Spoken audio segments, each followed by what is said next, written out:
Okay, for all of you who have missed it live, here's a catch-up. This is the great reveal. Here we go. This female getting up, and there it is. Baby owlet.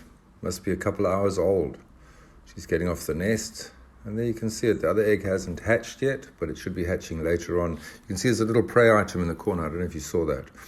Anyway, the male made 3 journeys to this box, or prey deliveries to this box, last night, and one of them happened to be a bat, and she stashed that bat in the corner. So I imagine she's going to try and feed the chick on that bat.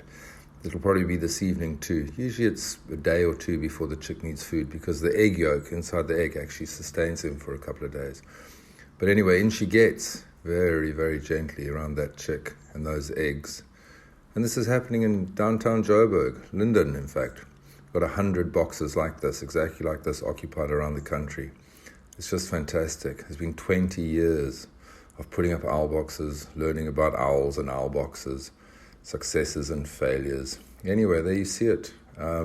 Fantastic. If you want to participate in this project, please drop us a line. It's not just putting up an owl box, I'm afraid. There's some servicing and maintenance, and that's how we get the results that we get. Anyway, hope you've enjoyed it. Like our channel, subscribe to our channel, tell your friends about our channel, and yeah, it's streaming live.